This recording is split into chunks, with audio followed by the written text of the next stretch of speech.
Bonjour, aujourd'hui présentons la théorie du libre-échange dont le partisan le plus célèbre est l'économiste anglais David Ricardo. Qu'est-ce que le libre-échange? Tout simplement une doctrine économique qui recommande la libre circulation des biens et des services entre pays. En fait, c'est tout simplement le laisser-faire du marché, cher aux libéraux. Mais cette fois-ci dans sa dimension internationale, en empêchant toute entrave, intérieure ou extérieure. C'est le cas de l'Union européenne qui dispose d'un marché commun, justement, de ses biens et services. Deux termes que vous devez maîtriser pour comprendre la théorie du libre-échange. Tout d'abord, la spécialisation, c'est-à-dire un processus par lequel les pays développent ou se concentrent, si vous préférez, sur une activité pour laquelle ils disposent d'un avantage particulier.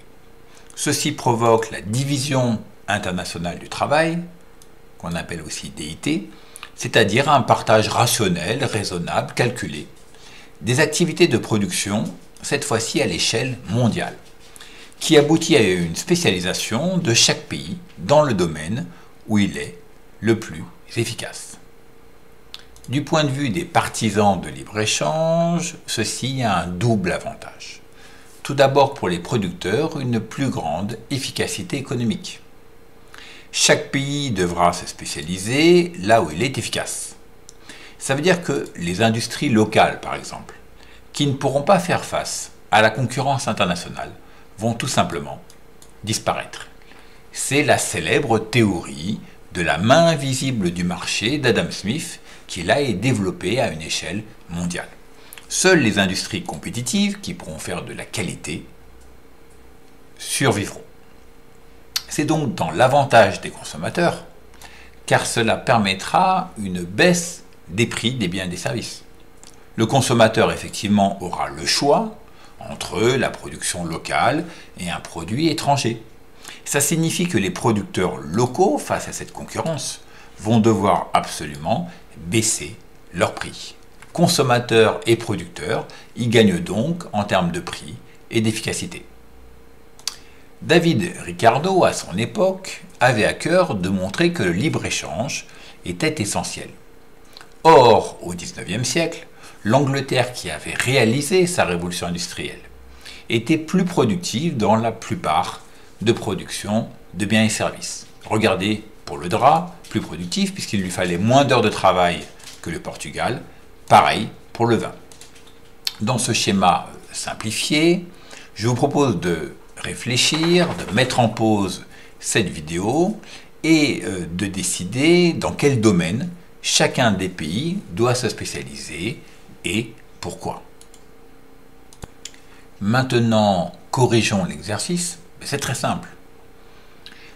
On remarque que pour le drap, les Anglais sont 3 fois plus productifs ou efficaces que les Portugais et seulement 2 fois dans le vin. Il faut donc que les ouvriers anglais agricoles deviennent des ouvriers de l'industrie textile. Ils rapporteront beaucoup plus à l'Angleterre puisqu'ils seront plus productifs. Les ouvriers portugais passeront à l'agriculture, en particulier au vin. Qu'est-ce que cela permettra? Eh bien, tout simplement d'échanger entre l'Angleterre et le Portugal. Chacun y gagnera. C'est vrai que l'Angleterre paiera son vin un peu plus cher, mais elle se rattrapera largement grâce au drap et le Portugal, lui, pourra se développer en achetant du textile anglais. Finalement, qu'est-ce que c'est que cette théorie des avantages comparatifs selon Ricardo?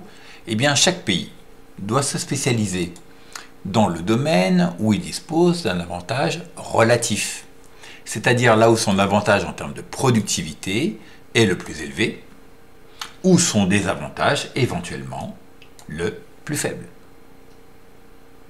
Aujourd'hui, les partisans de libre-échange ne se contentent pas de la libre circulation des biens et services, mais font la promotion de celle également des capitaux et des travailleurs, ce qui correspond à l'hypothèse de parfaite mobilité des facteurs de production, et c'est le cas dans l'Union européenne où ces facteurs peuvent effectivement circuler. Ils en profitent également pour mettre en avant un accord qui se négocie, qui est appelé TAFTA, entre les États-Unis et l'Union européenne, les deux grandes puissances mondiales, qu'on appelle également traité transatlantique et qui se négocie depuis 2013.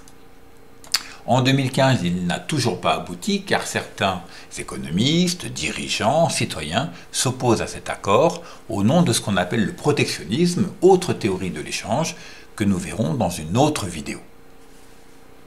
Pour terminer, vous pouvez mettre en pause enfin cette vidéo et recopier ce schéma qui, du point de vue des partisans du libre-échange, permet de favoriser la croissance économique, c'est-à-dire l'enrichissement.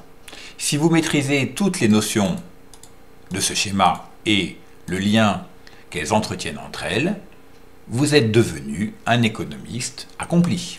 À bientôt.